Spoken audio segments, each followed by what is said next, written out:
Right, I guess just one question that I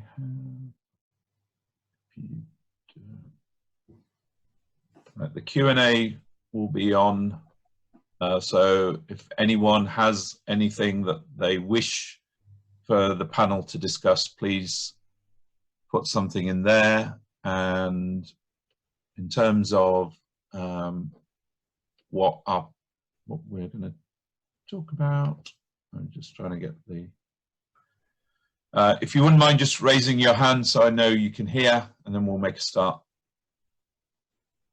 Great. Okay, fantastic. Thank you very much for that. Okay, so first of all, thank you all for attending today, and thank you to the panel, Aynsley, Hannah and Glen, for joining me at very short notice on this. So, and we hope that over the next hour or so, we can help you make sense of what's going on at the minute. I know you're talking to all your clients, and but without further ado, if you can't hear, you should have the option of telephone, but hopefully all the sound's working well. This is recorded, so it will be out in the next 24 hours, but more likely early this afternoon, so as soon as we can get it downloaded and edited. Just for, so we can talk about, I'm just going to launch a very quick poll, so if you don't mind answering that, and in the meanwhile, panel, can you very quickly just introduce yourselves, who you are, and you know, the kind of firms that you work with, and that would be really helpful to the audience at large. Thank you. If I start with Aynsley. Yeah, hi everyone. My name is Aynsley. I'm the CEO of Clarity. I actually come from an accounting background. I worked at the Big Four and then had my own niche business advisory accounting firm, which I just sold not too long ago. So I have a good, real feel for what's going on in the accounting world at the moment. And whilst I'm not speaking to clients en masse, I can certainly empathize and understand what you're going through and the issues and challenges you're facing. We also are speaking to our members on a regular basis, so I have a good feel for what's happening and how they're feeling and how they're struggling, and some really good stories as well, which we're happy to share. And lastly, since Stephen and I left the accounting world, we do a little bit of mentoring and coaching and accountability with a very small select group of accountants. So I do have the insider track on some of that as well. So I completely feel where you're coming from, and hopefully this is a genuine attempt from all of us here to be able to try and help and to be able to give some, I suppose, different perspective, and hopefully that can help. Thanks, people. Thank you. Hannah? Hi, everybody. Good morning and good evening from those in Australia. Well done. For those of you that don't know, so we're from Futrli, and we are obviously support accountants with their clients, but also we've got a lot of small businesses who use us directly as well. So you kind of can see what's happening in both camps. But I would also re-emphasize that the majority of our accounting firms are small businesses too, right? And this is affecting everybody. As we go through some of these slides, some of the things I can talk to as well is how investors are dealing with the marketplace at the moment too. I really want to kind of talk about, you know, mental health.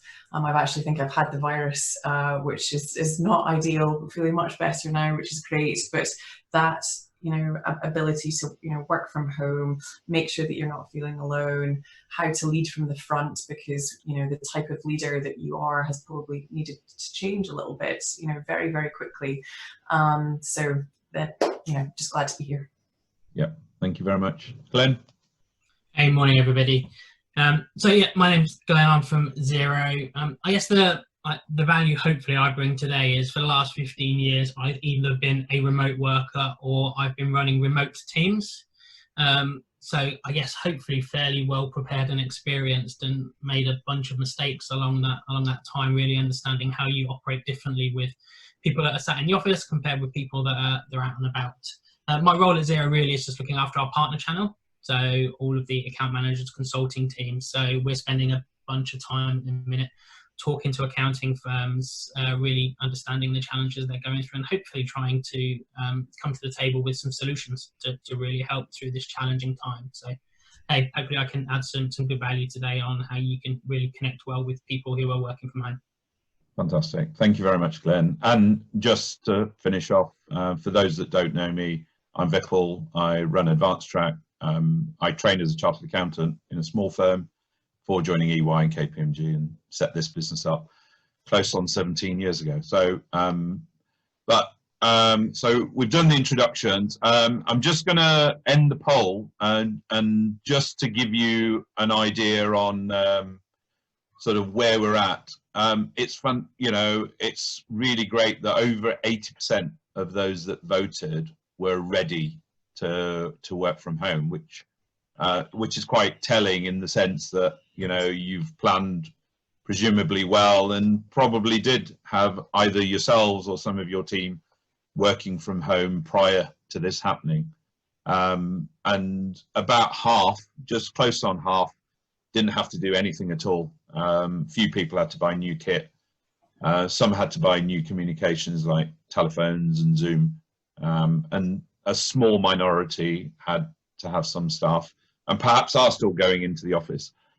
Glenn, do you want to perhaps share your sort of view on that?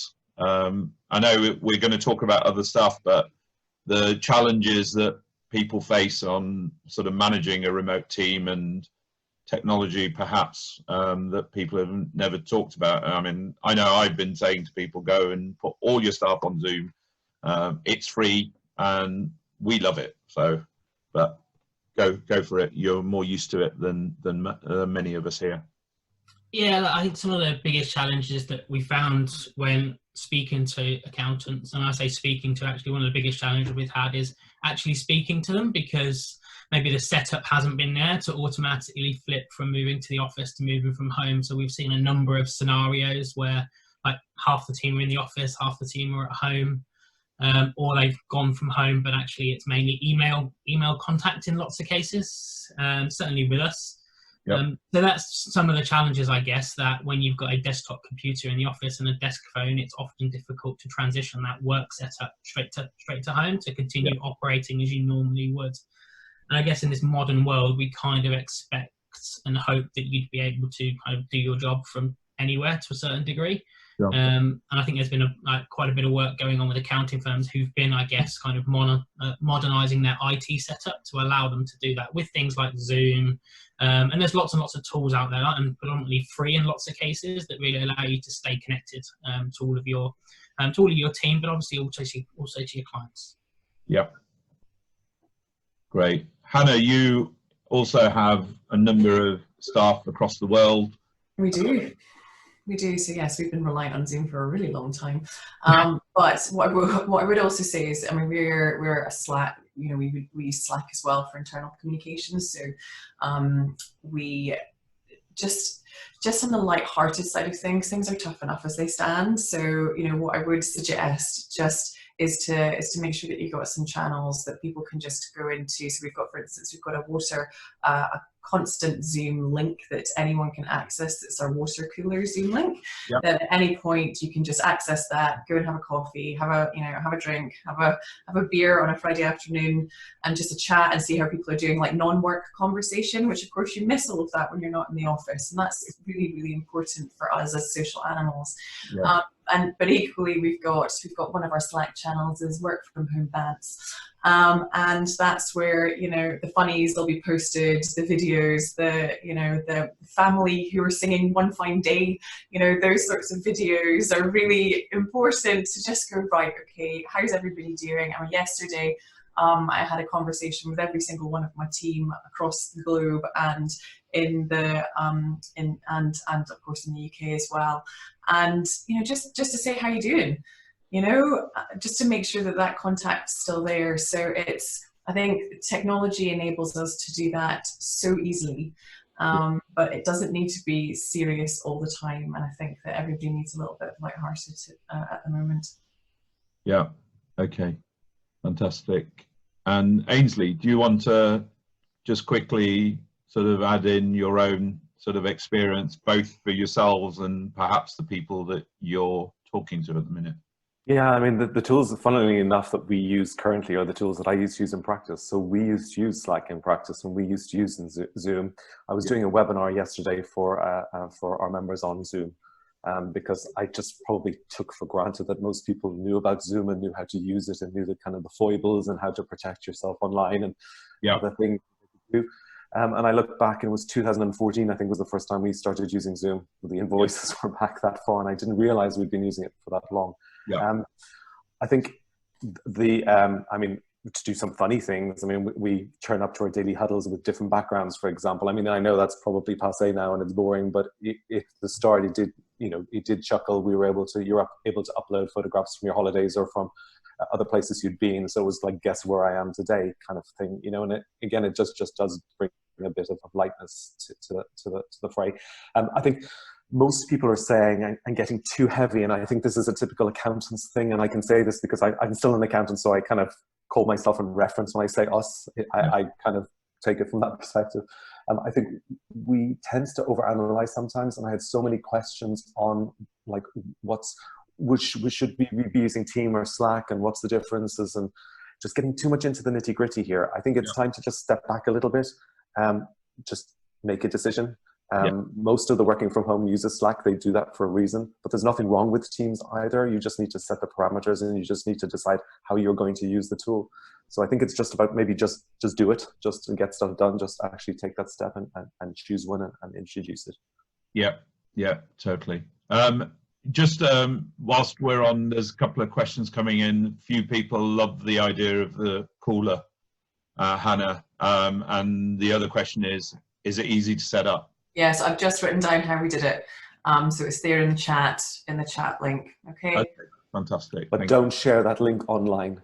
Oh, I know. I mean, I have to say that is, we're all adults here. We should actually talk about that. It was really funny, wasn't it? So there's what are they called? Zoom bombers, I think.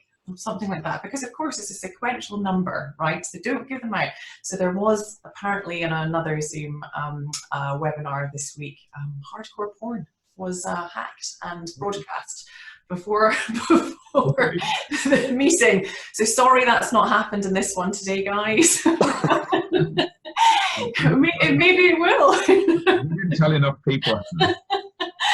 Room, so yeah. You never know. Hopefully, it's certainly not planned anyway. So. No, quite. Okay, fantastic. Thank you very much for that. Hopefully that's been helpful. Sorry, Kevin just raised a point. Good question there was, how can you balance that supporting your staff and understanding what they're doing day to day versus the emergency support and context clients need? Well, I think that's a good question. Sorry, I just wanted to interrupt. Yeah, I'll throw that out there as I've just spoken, so I'll keep my mouth shut. No, go for it. Too much. No, that's fine. So I guess, Glenn, you've probably got the biggest group of people kind of outside. I mean, I have a big team that are now from working in one office, now working at home. But you're used to this. How do you kind of make sure that everyone is supported as much as they can? And whilst you're answering that, I'm just going to open up a poll about how, and the reason why we set up this webinar in the first place is, there are people that perhaps experiencing stress and are just not able to share. So if you don't mind doing that, then whilst the people answer that, that'd be great. Sure. So I guess one of the things that we've realised and really attempted to do is to increase the touch points, because I think you take for granted the amount of times you interact with people in an office, like Hannah's water cooler point and just getting coffee or just that chat in the office. And I think it's one thing that you really notice that you miss, that human interaction. Yeah. So we've increased the touch points. Like our teams are certainly having kind of morning catch-ups, lunchtime, afternoon, and there's a bunch of tools and resources out there for things like online quizzes and just trying to break up the day and do some more interesting stuff. I have to say, one of the best tools that we've got in the business, and we've used it for quite a few years, is something called Office Vibe. Now, Office Vibe is effectively a tool that allows you to gather either anonymized or non-anonymized feedback, and you get like a fortnightly question or questions come out that you answer, and it effectively builds a picture of how your team are feeling from like satisfaction, wellness, personal development, and it allows us just to track those trends and really get an idea about what's going on. Because I guess the danger with mental health and when people are at home is lots of people just won't feel comfortable enough to talk about it. Yeah. And giving them a tool where they can anonymously go in and say, actually, like, I'm struggling at the minute, means that you can reply to them. Obviously, you don't know who they are because it's anonymous, but actually you can reply to them and really you get a gauge across your business of like whether things are improving, they're static, or whether they're in decline, and that allows you then to take action. I guess one of the hardest things to do is to be able to react to something that you just don't know exists. I would agree, Glenn. I would say the Office 5 is quite costly. Having looked at it too, so just as an alternate for that would be just a simple SurveyMonkey, free SurveyMonkey. You know, again, it can be completely anonymous. You can be sending them out weekly if you want to, as like a pulse survey. So, you know, I think to your point, that it's really good for just that testing the water. But if you can't afford that, everybody's looking at costs to cut at the moment, and just tightening their belts. You know, free SurveyMonkey for your team. And if your team's not massive, you know, there's nothing that can replace just asking the questions as well. I think sometimes, you know, I'm trying to get into a cadence of actually allowing that much more open dialogue. But yeah, SurveyMonkey's great as well for just there is just to be clear, there is a free Office 5 plan. So for relatively small businesses, you can take advantage of the free version, which I guess certainly for the next few months will probably give you enough and a good gauge of like really getting an understanding of how your team are getting on. Fantastic, because I think that's the one thing that people in our industry are really not used to, and that is having staff scattered across multiple locations. They normally do have that water cooler moment or the coffee moment, and so do you guys do stand-ups and stuff? So, you know, in the morning, each team will have their own stand-up where they just all jump on, you know, smaller teams within teams.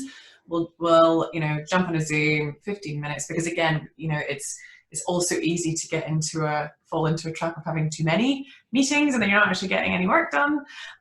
So that just starting the day, quick coffee, what did everybody achieve yesterday, what are you focusing on today, really practical, right, let's get into it, you know, and it just kind of sets the tone for you know, everybody for the day.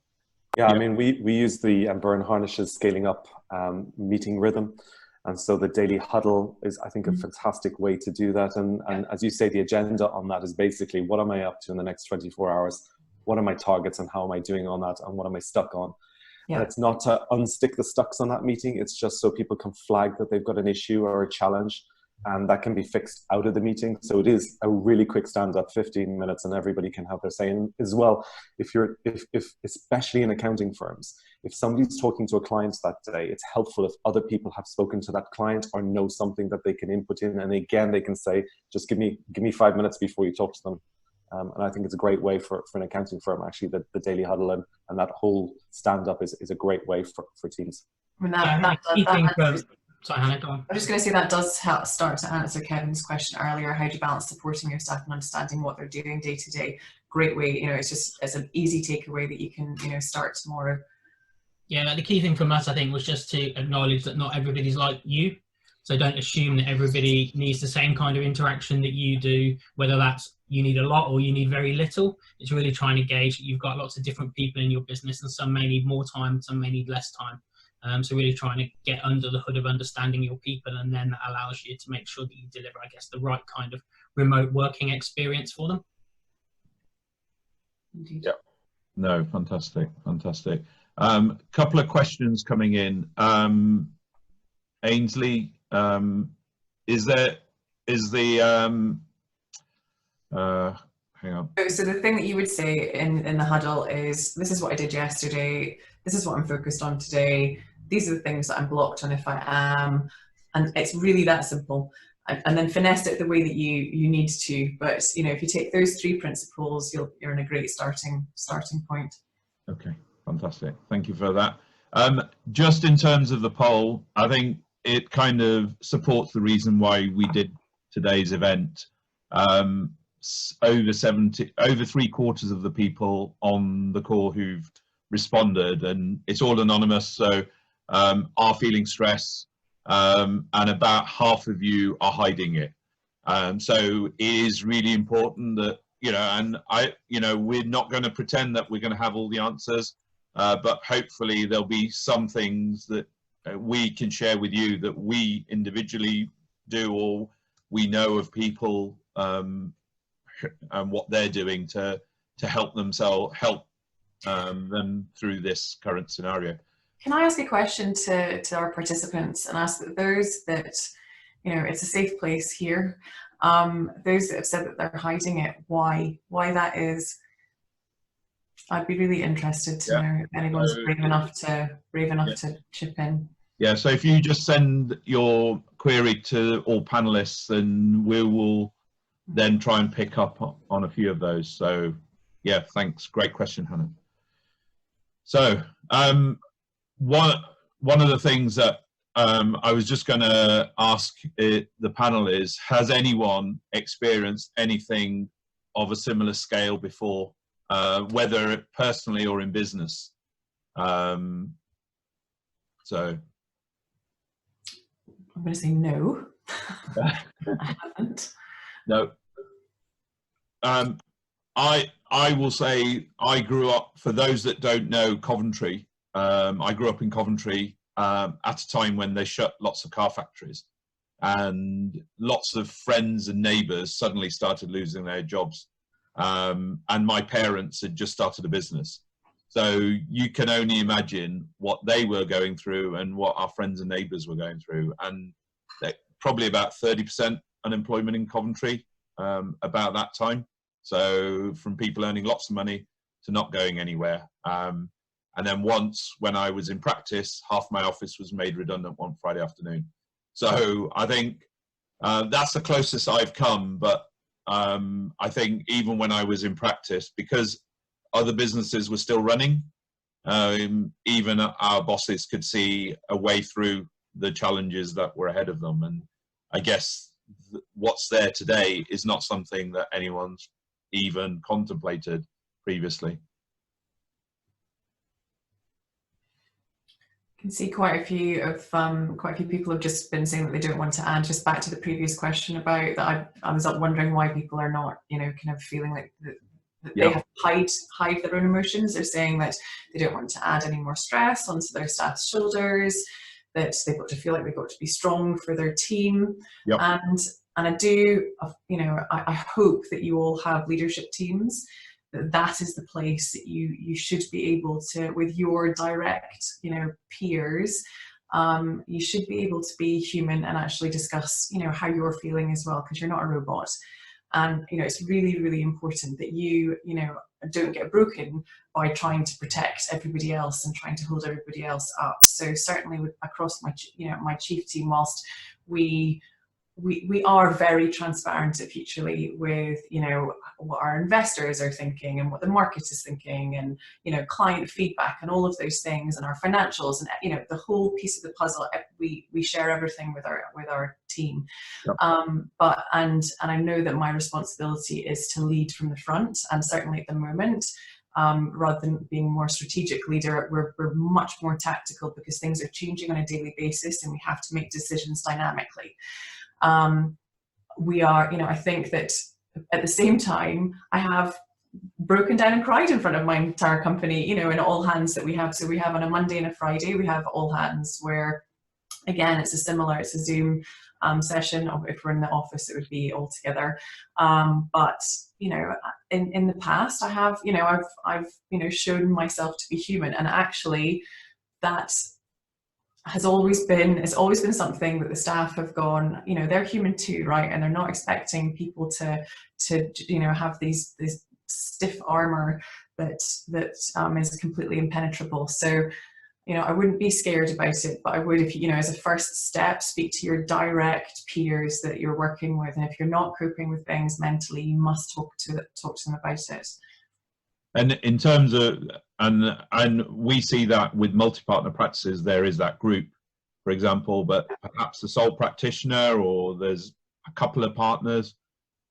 What kind of things that should they be doing? Aynsley, you were a small practice, as in terms of your leadership group, were a small group, although you had quite a big practice.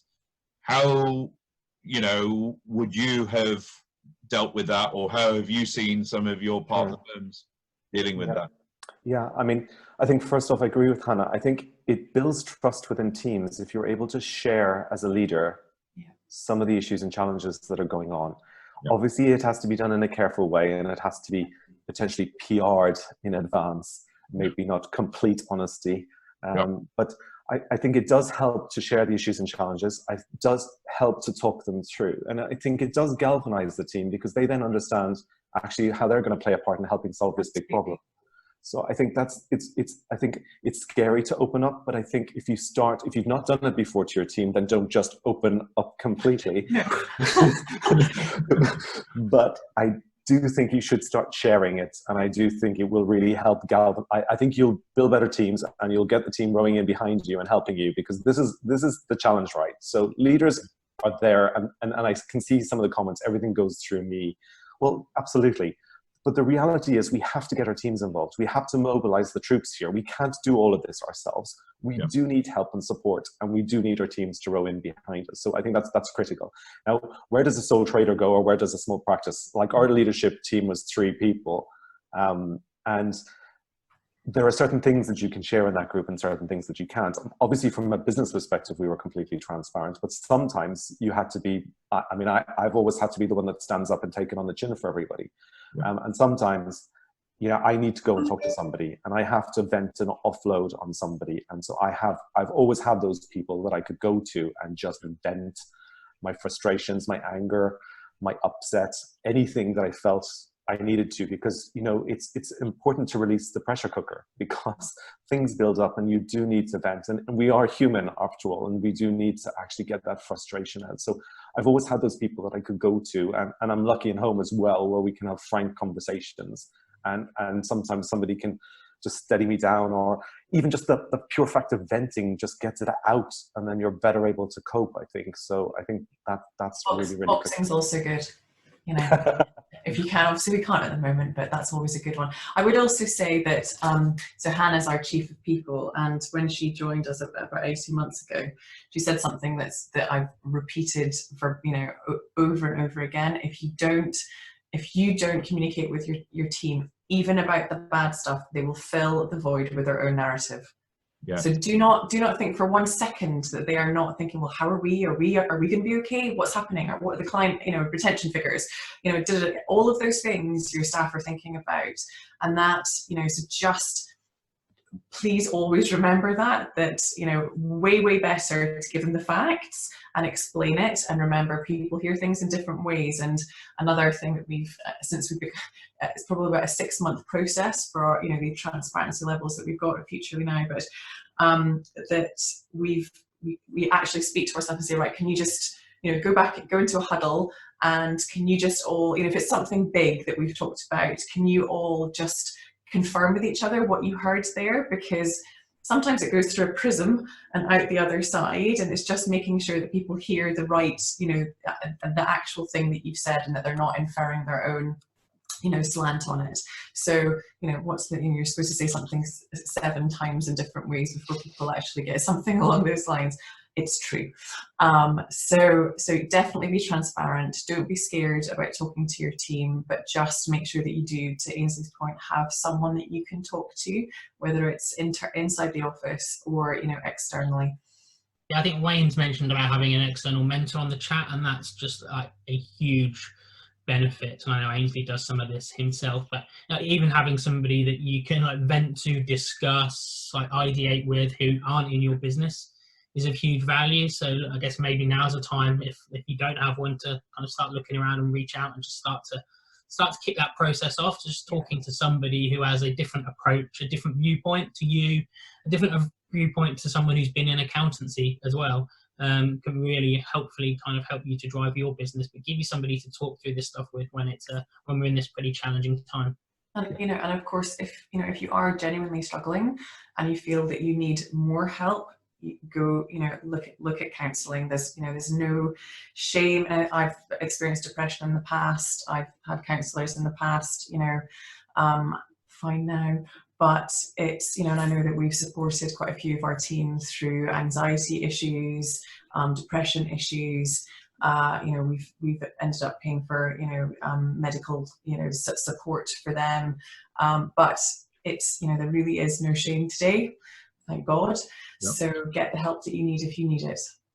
Totally. And I think, I think that's coming through on a lot of the chat that's coming through and the people that we're talking to. But I guess that, and some of the people here are saying that it's me that they're relying on to be the strong one. And of course, and our team are doing the same thing, but that doesn't mean that you can't do it in a, speak to them in a human manner where you're not a robot and you're not holding the weight of the world on your shoulders. You need, like Aynsley said, they need to be mobilized. They're your army, right? Yeah. And it's this, kind of tactical leadership is required at the moment. Yeah. Totally. Yeah, can I just reiterate as well that you said they will make up their own narrative, Hannah. If you don't share, they will come up with their own stories. So better you lead the charge on what that narrative is than let them come up with something that's completely cookie. And people are saying that they're the ones that have to come up with all the solutions. Well, I don't think so. I agree. Sorry, I'll let you go, Hannah. Yeah. You can vent on that one.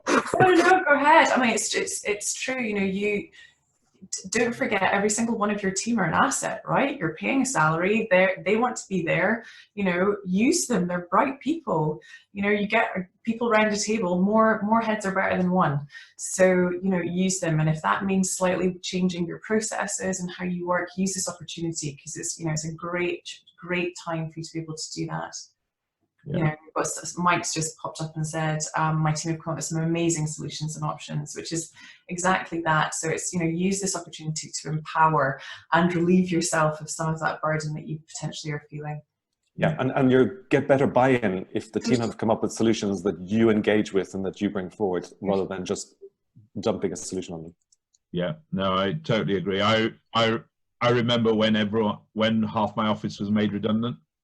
And the fact that the partner stood in front of us made it easier for us to kind of at least have a conversation with him. I mean, I was a 23-year-old trainee at the time, and it was like, oh, will I get to the end of my training contract? That was the only thing that was in my head. I wasn't thinking about anything else. And we will all have our own sort of aims or whatever it may be, and as you've all shared, I think the fact that you're able to be open with that, with your people, will make it easier for them to support you through it. So my next question is, what's changed? Well, I guess it's fairly obvious, but does that make it, especially now that you can't be in the same room physically, you can't have that hug or whatever it is from certain people that normally might be able to do that, whether it's your family or close friends. How do you do that, or have you seen people deal with this? And I guess the next thing that I've got on there, we've been talking to our partner firms, and I'm sure you guys have been. Are you seeing similar challenges that they're all facing? We've got some of our partners are feeling overwhelmed. Yeah. And it's that I don't know where to start. It's a new world. I've not been using Zoom. We have face-to-face client meetings. I'm not sure what to do. And so I think my advice would be that, when you're eating a dinosaur, do it one spoonful at a time. And just try and systemize what you're doing. Just take a deep breath and stop and go, right, what is the most efficient way that we as a team can come up, can facilitate what we need to do on a daily basis, but ensure that our small businesses are absolutely getting the support that they need during this really, really turbulent time. Many of them in the UK are going to be wanting to apply for the Corona Business Interruption Loan schemes, for instance. How are they going to do that? What help do they need? There are bits and bobs that you know, there are things that, you know, any application has to have in them, for instance, that, you know, wouldn't be in a typical loan application. Why? All of those things need to be thought through. So how can you, like a military operation, get to the most people in the most time effective manner? Those are the sorts of problem solving things I think need to be taken a step back before you can move forward at pace. So those systems and procedures is what, you know, we've been advising our partners to start to look at with their teams as a starting point. Great. Okay. I think from what we've been seeing is certainly you get different dynamics in size of firms. So I think larger firms have really been struggling with what they do with their junior staff. So actually, how do I repurpose them? How do I make the most out of them? Do I put them onto the furlough scheme? So I think there's lots of questions around what you do there. Whereas the challenge we're seeing in smaller firms, and like, bear in mind, the vast majority of businesses are small businesses, and accountants fall absolutely into that remit. Yeah. The big challenge they then have is smaller firms aren't resourced up to deal with the influx of client queries they've had coming in. You don't have all of your clients rushing in the door at once, just like most businesses. You don't resource up for that. And at the minute, they've got lots and lots of their clients coming to them, asking about the furlough scheme, asking about all the government support, asking for lots and lots of help to keep afloat, and you really want to support them with that. But then the challenge is that nobody really wants to pay any more than they're paying already, and it's then what do you do there? Because no one is excluded from being impacted by like the coronavirus. Every single business, be it big businesses, medium or small businesses, everybody gets impacted by it. And that's the challenge, I think, at your minute, whereas accountants are that resource that everything gets funneled to. But whilst you want to help your small clients, you've also got your own business and your own people to look after as well. But isn't this an opportunity for that trust to really be established, you know, during this period of time? I mean, for me, you know, you guys at accountants on this webinar are, and for those that are not from the UK, are NHS. You know, you're the NHS for small businesses. This is your time to shine. This is your time to stand up. And you know what? You probably will do some work that you're not going to get paid for, but that trust being established at this juncture going forwards, and those engagement levels that you'll then be able to have, also using the likes of Zoom, working a little bit differently. You don't need your clients to come in all the time. 15 minutes on a Zoom call to go check in and see how you're doing. Yep. That is so valuable. Those are the sorts of things that actually small businesses want, you know, because we've got that all the time. So we've actually, you know, we've started a register. We've had so many small businesses saying, I'm not getting the support that I need. Yeah. So for those accounting firms that do want to give support, you know, in a way that feels tangible, practical, impactful for those small businesses, not, you know, a pre-formatted email that, oh, and this is what the government said lately. That's not enough. Yeah. It's not enough. You know, it needs to go up to that. We're in a, you know, A&E here. We have to have a different mindset. And so, you know, it's really this opportunity there that can be seen. And as much as you're probably feeling overwhelmed, taking that step back and going, right, okay, we're in the month of April now. How can my portfolio, how can I make sure that I have had at least 15 minutes on a Zoom call with every single one of them within the next, you know, 3 weeks, 4 weeks? I don't know what your portfolio sizes are, but each one of you personally, how many, Aynsley, what's a typical portfolio size? You know, 100? It depends on the type of work you're doing with the client, unfortunately. So it could be 100, it could be up to, well, that's probably about 100, 150. I think the critical point here that you mentioned is the 15-minute call, right? So I've had so many people, and I've seen so many small business owners on social media complaining that they haven't had contact with their client. Now, with their accountant. Now, when I talk to all our members, they all assure me that they've spoken to all their clients. And I know, I'm sorry, I'm not going to make, let's just strip that back a little bit a second. I think the challenge is that accountants speak to those clients that are ringing them, and they speak to their top clients, and they speak to them regularly and frequently, and they give them great support and help. Yeah. The issue we've got at the moment is that some of your smallest clients need you more than anybody else, and they need you more than ever now. Yeah. And I think, again, this is where leading from the front is important, galvanizing the team. This can't be the partners and managers doing all these phone calls. You need to get the entire team involved in this whole process. And to do that, you need systems and processes. Now, like Futrli and Clarity, and this isn't a pitch here, and there are no pitches here, we have free guides which are freely available, both firms, on systemizing how to effectively triage your clients. So that's quickly analyzing, is this client critical? Do we need to speak to them tomorrow? Are they serious? So we need to speak to them within the next couple of days. Or are they stable for now? So we can put them off a week or two. But again, you need to communicate with your clients if you're going to take that approach so that they all know that they're going to be covered here and that they're not feeling, oh, when am I getting a call? Now this can be done, as we said, in 15, 30-minute calls. You can do so much on that call if you systemize it properly and get the team involved and use the processes and systems. There's others that have been working on this for you. So just don't debate. I think this is the good enough sometimes is good enough. And as accountants, we're always trying to be perfect. And we balance things to the penny and we know all the tax law. Well, sometimes we can't be perfect. Prolific beats perfect. So good enough is good enough. Let's just get out there. Let's get speaking to our clients. Let's understand the issues and challenges that they're facing. Let's have a control sheet, by the way, because we can't, much as we love our team, we need that control sheet to see all client contact, yes, no. And it's not good enough by email either, because my team, you say to me, oh yeah, but I sent 5 emails.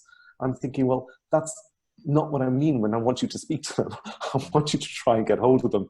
And they say, well, it's easy for you because you can get hold of them because it's you. And I'm saying, no, it's because I know where to contact them on. It might be on social media. It might be by text. It might be by ringing them.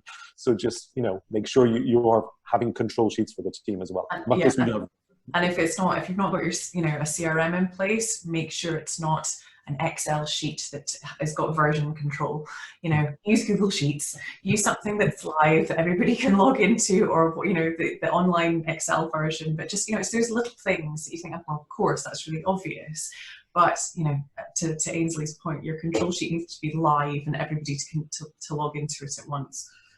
But even things like Calendly or Acuity Calendar, put it on your website. So if your clients you've not been able to get through to, if you have emailed them, give them the opportunity to call you at a set time for 15 minutes. Because I think otherwise what will end up happening is they will remember you for all the wrong reasons once this is over. If they're still in business, they will say, my friend down the road had a call from their client once a fortnight, or whatever it might be. And I think that's the really important bit, that give them every opportunity to be able to get in touch with you. I think, to that point, one of the key things there, because we've all spoken about probably like 10 to 15 different technology products that solve problems, and we all know that actually technology tools don't solve problems. It's they don't. So I think job number one is probably just hopefully after this webinar, sit down and write down probably the top 2 or 3 things you really want to solve right now, whether that's the wellness of your people, whether it's contact with your clients, like whatever it is. And then there will be some tools, hopefully, that will help you solve those problems, but it won't be 10 to 15 different tools. No, agreed. That really help underpin what you're trying to achieve. Yeah, I mean, the tools I use every day will be Zoom, Slack, and the G Suite, you know, Google Docs and Google Sheets. That's it, you know, that I'm using all the time. Obviously, we've got a CRM system as well. HubSpot we're using, but it's, you know, that's it really. That's how, you know, the majority of my work goes. And so it's not a lot of technology to get to overcome and to get used to. Zoom's so, you know, many of them are really, really easy. If you're not sure, ask any of us. We can help with that too. But, you know, you'll know someone who does. So don't be scared. Don't be scared. So like Glenn said, just take, you know, these are the 3 things that we're going to achieve this week. We'll have these things nailed. Next week, what we're going to focus on, you know, and it's this, you know, rinse and repeat cycle will then prevail. Yeah, absolutely. And that, what you just said, Glenn, one of the audience has said 5 things at a time. You know, try not to do everything. So great contribution there. So, and there's a poll just there about how many of you know, what percentage of your clients have you contacted since this has happened. So we'll keep that kind of running in the background whilst we move on to the next one.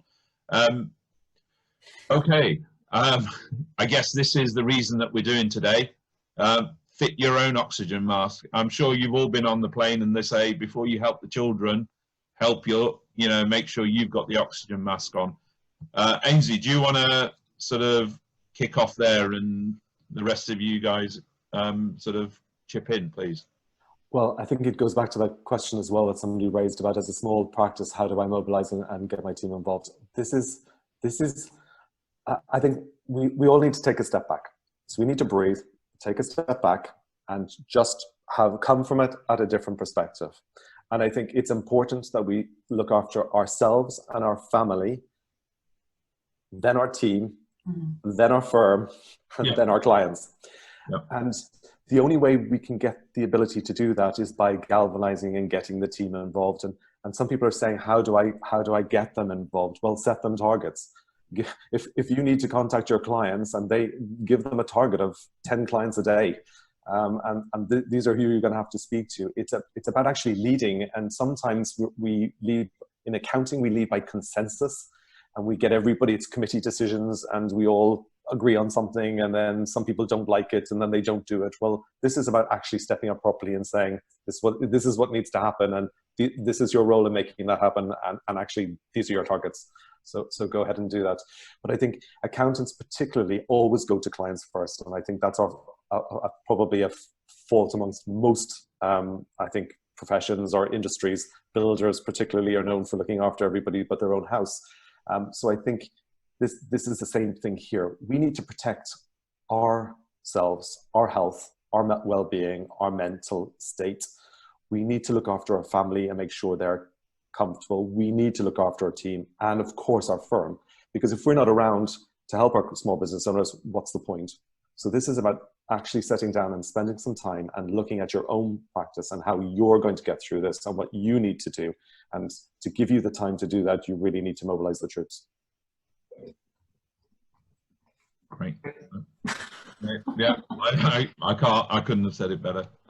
Yeah, I mean, you know, I've always said accountants change lives, but you don't do it by producing a set of accounts. And I think now more than ever, you will be remembered if you help people through. And one thing I would say is that rather than just a wee slant change on what you said, Aynsley, would just be, rather than saying, right, you need to contact 10 clients a day, I say, right, we all need to get through in total X amount of clients this week. How are we going to do it? And then that's how you can start galvanizing that approach and saying, like, okay, what are your ideas?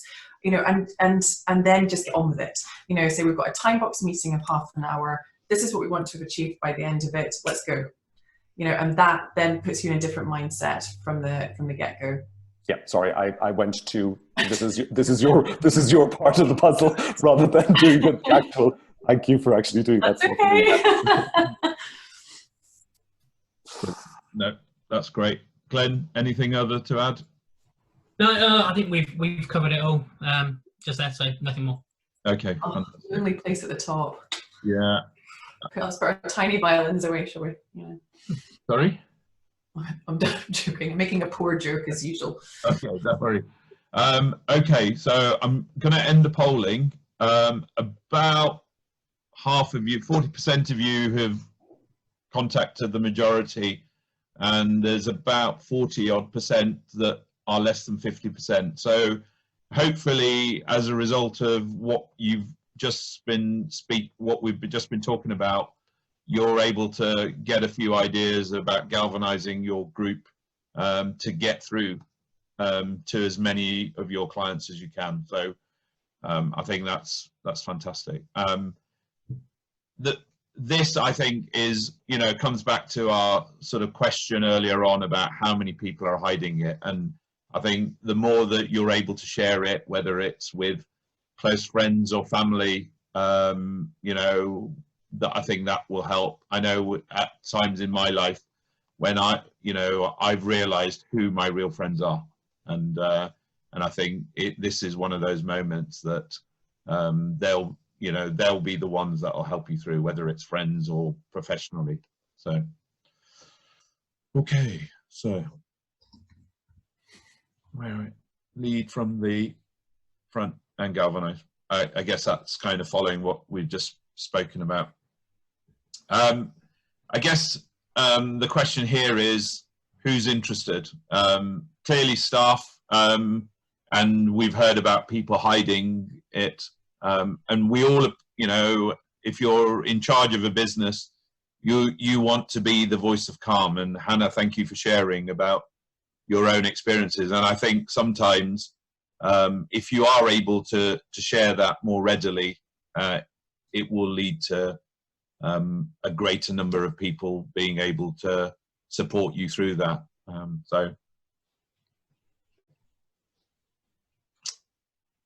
Okay, so Glenn, I guess, and Hannah, in terms of, this is what we were talking about earlier about the stand-ups and the tasks, etc.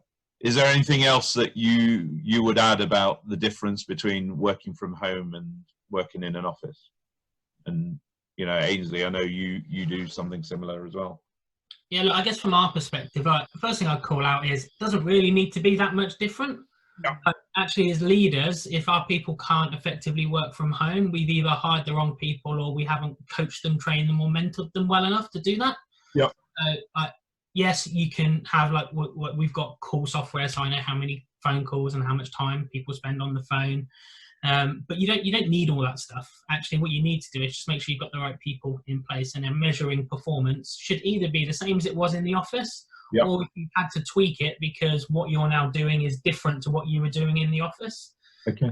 Then tweak it, but set people some goals and let them know exactly what's expected of them from home. And then if you do that, you give them, I guess, the runway to really excel and develop, rather than worry about, well, they're from home, they're going to do 7 loads of washing a day and they're going to watch Loose Women and not work hard. Well, is this your secret? Oh no, come on. Well, I've always got time for Loose Women. So that's the key. Is, I think, just like coach, mentor, train people so that they can do their job as well at home as they can in the office, because we know that people get huge value out of flexible working. We see accounting firms now being able to bring parents back into businesses and get great quality people that maybe historically they've struggled to get back into work because now flexible working exists, so people can do that. And that's just an amazing story, and I think the beauty of being able to do that and work remotely. I would say, what you cannot have the mindset of, I need to check up on my staff. Yeah. There is a trust issue there if that's the case. So just pull yourself back and go, right, if you employ a lot of things that we've been saying today, for instance, your daily stand-ups or huddles, all hands maybe to bookmark the beginning and the end of the week. Just from an organizational perspective, on a Monday and a Friday morning, we do ours at 9 o'clock in the morning. Australia then, log in. It's not too late for them. Do your online beers, on a Friday afternoon. Have your water cooler set up. But to Glenn's point, if you've still got the same KPIs that you're measuring people being successful with, if your team know, I need to do X, Y, Z to be successful in my job, that shouldn't have changed. I think there's a real subtle difference between check-in and check-up. Yeah, exactly. It's a bit cheesy, but it's like checking on people, and how you frame those first questions of how's your day been rather than what have you done today is really important to how people feel about that interaction. Yeah. Yeah, I mean, it's. Can I just go back to some of the targets that might be relevant from an accounting perspective as well? So, in an accounting firm, when I was running my accounting firm, we didn't have timesheets. So we had to introduce different measures of performance. And I suppose these might be helpful for some of you in an area where we're now in a different, I suppose, world. One of the targets that we particularly focused on because of lack of timesheets was turnaround times. So how quickly is work being turned around? And that's as a group, obviously, because we can't, well, some people would have had individual jobs, and those were measured and monitored with meetings and various other meetings. So you can see who's actually pulling their weight and who's not. Also, billing targets. We are ultimately a business here, so we do need to start making sure that we're actually getting money in as well for the accounting firm. This isn't about forcing people to take on extra services and tell them they need to pay you before you're going to do the work for them, or their CBILS loan application, or their projections, or whatever else they need. That's not what I'm saying, but I'm just saying normal billing does need to probably continue, and we need to be measuring where we're going on that. And also team happiness was one of the scores, so you can see, and I think we used 15.5 rather than Office 5, but I think we then switched out of that because it was costly, as Hannah suggested, and we went back to a shared sheet, cheapskate accountants that we were. But again, those sorts of measures are great at keeping the whole team on track, which then hopefully, if everybody understands the values of the organization and are signed up to the core values, and you've recruited the right people, then they should do the right thing. What about a radical thing like client impact? You know, actually surveying your clients to find out how you have positively impacted their business and their lives. You know, it's this client-centric service mindset that I know that the industry is in, but it's changed, it's morphing. So that's, you know, rather than NPS or client satisfaction, it's like we can evidence that we are positively impacting our clients in these ways. Those would be amazing things to galvanize the team around. Absolutely. So we used to do a value gap. So this is the value we wanted to create for a client, and then the team would fill in each year what value they had created.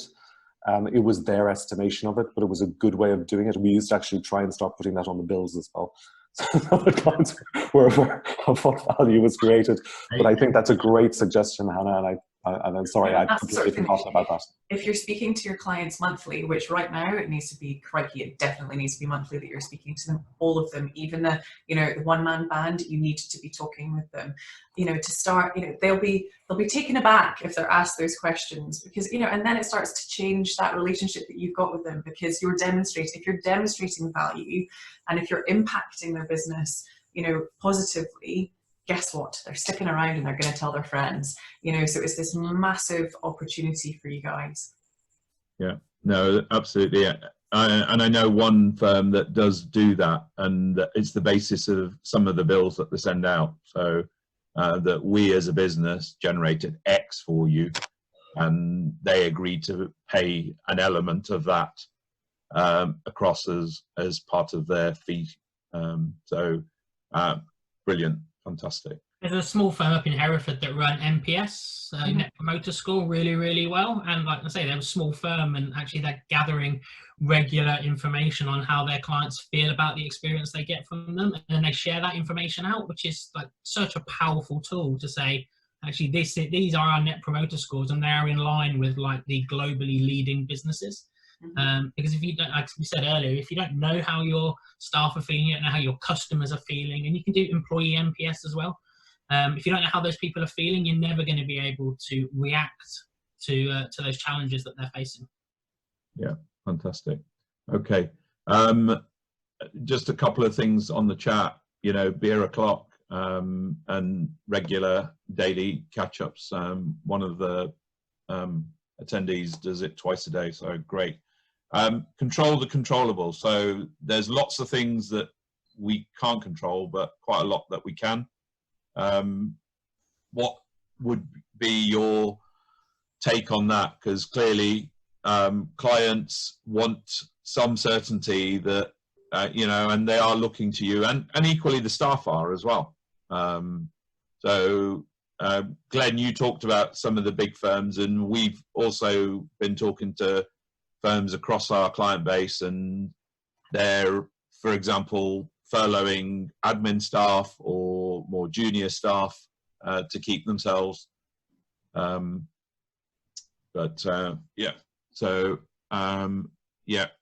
We will aim to finish in the next few minutes. So I don't think there's many slides left. So, if anyone needs to leave, then obviously, you'll have things perhaps scheduled for 12. So we totally respect that. So,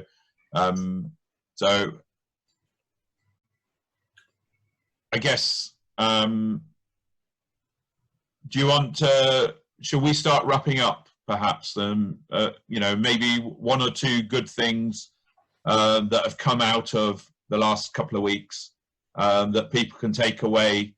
And then, I really hope that this last hour has been useful for the people that have been able to attend. So, Glenn, do you want to kind of kick off and then?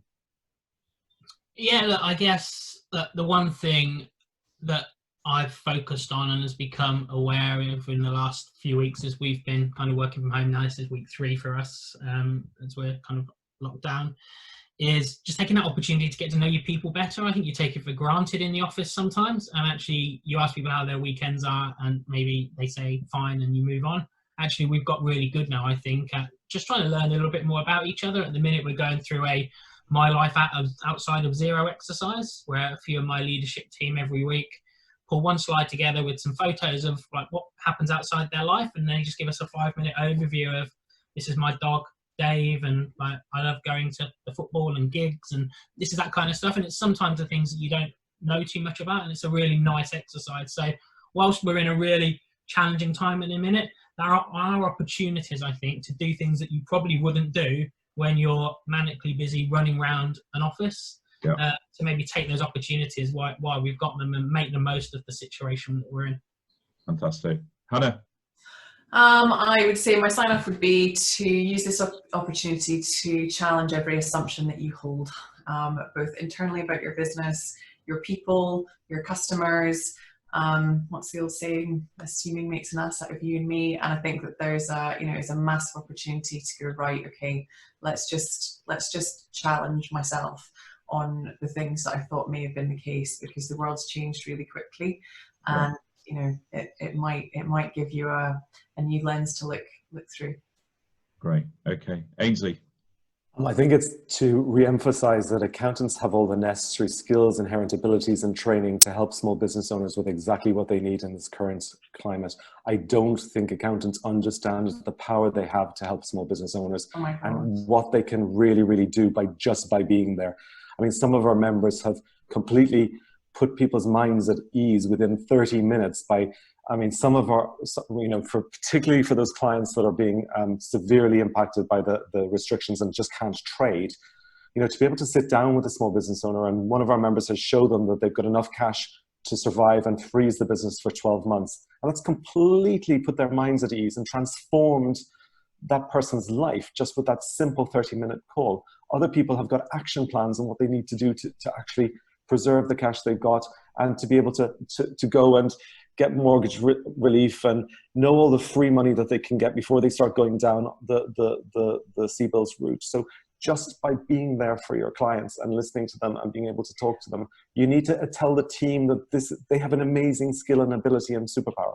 Sorry, Hannah. Which, by the way, is what advisory should have been this entire time. Yeah. It's that simple. It's help. It's help. And that action plan that moves from this month to the next month, because a business changes all the time. It's a living, breathing organism. That's as simple as it needs to be. It really, really is. I think Aynsley, you said earlier, it's business support, and I think that's basically what it is. In terms of my own thing, talking to clients, the possibility of flexible working in the future, they've seen how their staff have been able to step up, and I know my own team, some of them have said, before we could only work 8 hours, now we've got the whole day. So because they're doing it for everybody. So I think there's a lot of positives that are out there, and I think that's fantastic. Glenn, did you have anything that you've already done it. So what support's available? We've talked about that. I really hope this last hour has been helpful, and this recording will go on very, very shortly. So once again, thank you very much to the panel. Thank you all delegates for attending today. And Thanks, as I say, hopefully after all of this, this is we'll all come out the other side and have a coffee or something stronger, whatever it might be. So, but thank you again, and all of you, please stay safe. Indeed. Indeed. And reach out. Just find somebody you can talk to. Yeah, brilliant.